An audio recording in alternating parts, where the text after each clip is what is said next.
Fire in the City, a free adaptation from Saadi's Bustan. Welcome to Persian Stories, dear friends. Here, ancient Persian wisdom comes alive. Today's story is called Fire in the City, a free adaptation from Saadi's Bustan. The great poet of 13th century Iran. If you've seen our previous stories, you already know Saadi and his wisdom. And now, listen to this week's tale. Baghdad, 700 years ago. Sunset. Merchants cheerful from a good day's trade counted coins carefully into leather pouches. Workers stacked bolts of fabric in storage.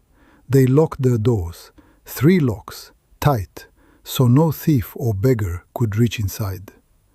The pool watched from a distance, longing, fabrics, food, and gold behind shop windows. The merchants believed they deserved this wealth. They called it the fruit of their labor. When night came, they went to grand homes. Bread and meat, wine and dance and music. Life was good for them, very good. But when the bazaar grew dark and empty, poor women and children and lonely old men searched the ground for fallen grains of wheat, just to fill their stomachs, and if cloth remained, they carried it home with quiet hope, perhaps to sew a patchwork dress for a daughter. Midnight came, the homeless fled the bitter cold. They took shelter in the covered bazaar. They lit a small fire to warm their bodies. They slept, when suddenly a fierce wind blew. Embers scattered in every direction at once. First the woodshop, then everywhere, everywhere. Fire spread its arms and swallowed the bazaar. News reached the silk merchant. He struck his head. His beautiful wife pinched her cheeks in horror. Children ran terrified to the upstairs window. From far away they saw smoke and flames. In the bazaar, poor and rich struggled together. But the fire would not stop. It could not. Then thunder cracked, and heavy rain poured down. It was dawn, and rain fell gently now. The last flames in Baghdad's bazaar were dying. The silk merchant arrived breathless and froze. Every shop had burned, ashes everywhere. He walked through smoke and ruin, disbelieving, until he reached his own shop, and saw.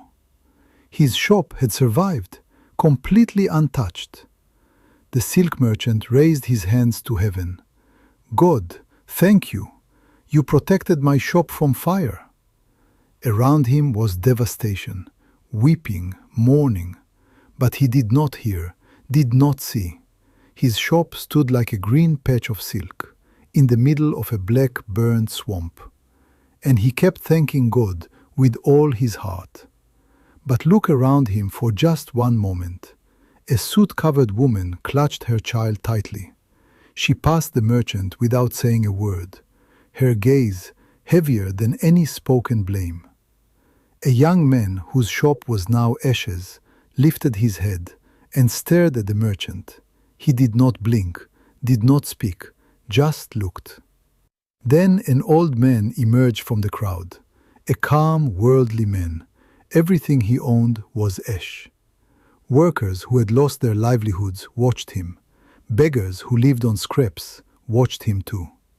He stopped, looked at the merchant's untouched shop, then looked into the wet eyes of the people, and spoke softly, but with a cutting voice. Only a heart of stone could do this, to see yourself safe while others burn. The merchant trembled, his hands fell from the sky. In the mirror of ruin, he saw himself, for the very first time, his true face. That gratitude was a celebration of selfishness, not thanks, a song of blindness sung over others' grief. The silk merchant lowered his head in shame. With a broken voice, he whispered, God, forgive me. I have been blind.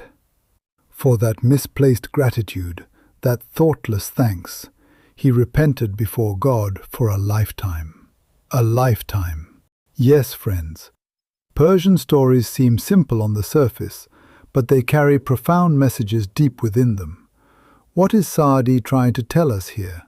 See Baghdad's bazaar today as our whole planet. Every time we hear news of war and famine and whisper to ourselves, "Thank God I'm safe," we are that merchant standing in the ashes. Saadi asked us a question centuries ago. If we cannot feel the pain of others, can we still call ourselves truly human? All human beings are members of one body. They were created from the same one essence. When life brings suffering to one single member, the other members cannot remain at rest. Thank you so much for being here with us. If this story touched something in your heart, please share it with someone that you love. Persian Stories is a free treasure for everyone. Like, comment, and please do subscribe. More stories of Persian wisdom are on the way. Stay thoughtful, stay kind, and stay free.